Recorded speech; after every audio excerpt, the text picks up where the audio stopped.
ہم دیکھتے ہیں کہ ہمارے یہاں اطراف میں کئی ایسے لوگ ہوتے ہیں جو روزہ نہیں رکھ رہے ہوتے، انہیں کام پہ جانا ہوتا ہے یا ان کی کوئی ایسی عادت ہوتی ہے کھانے وغیرہ کی، وہ نہیں چھوڑنے کی وجہ سے وہ روزہ نہیں رکھتے، تو ان کو کس انداز سے سمجھایا جائے کہ وہ روزے کی طرف مائل ہوں، روزہ رکھنے کی طرف آ جائیں؟ دیکھیں، اگر ہم ایک سروے کریں تو روزہ رکھنے والوں کی اکثریت ہے جی، مسلمانوں میں، الحمدللہ روزہ رکھنے والوں کی اکثریت ہے۔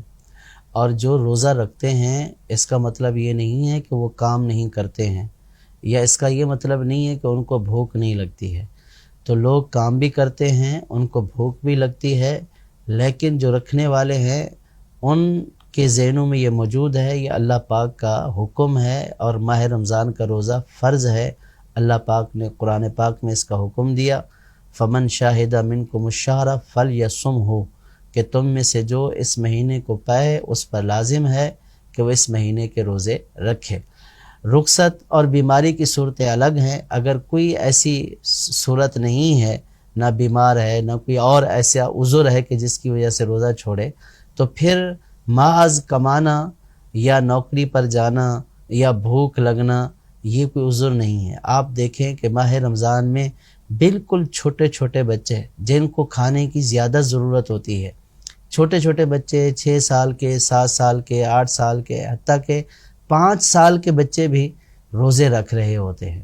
تو روزہ رکھنے میں آج تک میں نے تو نہیں سنا کہ کوئی مر گیا ہو بھوک کی وجہ سے، اس نے روزہ رکھا اور بھوک کی وجہ سے مر گیا ہو، ایسا نہیں ہے۔ جب 5 سال کا بچہ جس کو غذا کی زیادہ ضرورت ہے اور اس کی ایکٹیویٹی بھی زیادہ ہوتی ہے عام فرد کے مقابلے میں، دوڑتا ہے، بھاگتا ہے گھر میں، تو جب وہ روزہ رکھ لیتا ہے تو اب اگر کوئی بالغ شخص، صحت مند، تندرست آدمی یہ عذر کرے کہ میں کھائے بغیر نہیں رہ سکتا ہوں، تو یہ بظاہر سمجھ میں آنے والی بات نہیں ہے۔ تو لہٰذا جو اس طرح روزہ نہ رکھے، اس کو جو اس کے دوست احباب ہیں، گھر والے ہیں، اس کو نیکی کی دعوت دیں، اس برائی سے منع کریں، اس کو سمجھائیں کہ آپ رکھیں، انشاءاللہ آپ کو کچھ بھی نہیں ہوگا۔ اور اگر خدا نہ خواستہ ایسی بھوک آپ کے اوپر ہو گئی کہ جس کی وجہ سے آپ کی کنڈیشن بالکل خراب ہو گئی، تو شریعت نے یہ بھی اجازت دی ہے کہ ایسی کنڈیشن میں روزہ توڑا جا سکتا ہے، بعد میں اس کی قضا کر لے۔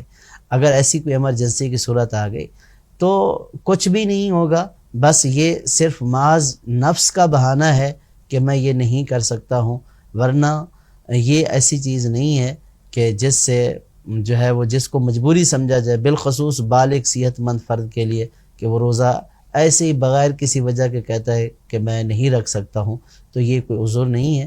اللہ پاک ہمیں جو ہے وہ روزہ رکھنے کی توفیق عطا فرمائے۔ جو ماہ رمضان کا ادب نہیں کرتا، ماہ رمضان کے روزے چھوڑ دیتا ہے، نبی کریم صلی اللہ تعالیٰ علیہ وسلم نے ان کا بہت برا انجام بیان فرمایا ہے۔ نبی کریم صلی اللہ تعالیٰ علیہ وسلم نے فرمایا کہ میں نے خواب میں یہ ملاحظہ کیا، کچھ لوگوں کو ان کے پاؤں کے جو ٹخنے ہیں ان کی ہڈیوں سے الٹا لٹکایا گیا ہے اور ان کی باچھوں کو چیرا جا رہا ہے۔ تو نبی کریم صلی اللہ تعالیٰ علیہ وسلم نے پوچھا کہ اے جبریل، یہ کون لوگ ہیں؟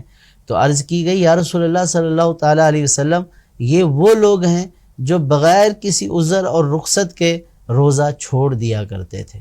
تو یہ کتنی بڑی سزا ہے۔ اللہ پاک ہمیں اس بے ادبی سے محفوظ فرمائے اور روزہ رکھنے کی توفیق عطا فرمائے۔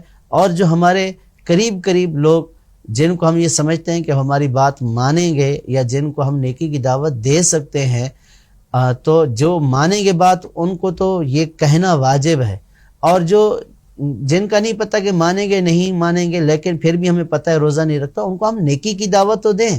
وہ برا کام کر رہے ہیں، اس برائی سے روکیں۔ تو برائی سے روکنا اور نیکی کی دعوت کا حکم دینا یہ بھی ہمارے اوپر لازم ہے۔ ہمارا کام ہے اللہ پاک کا حکم پہنچا دینا۔ اب اگر اس کے باوجود بھی وہ نہیں رکھتا تو اس کا وبال پھر اس کے اوپر ہوگا۔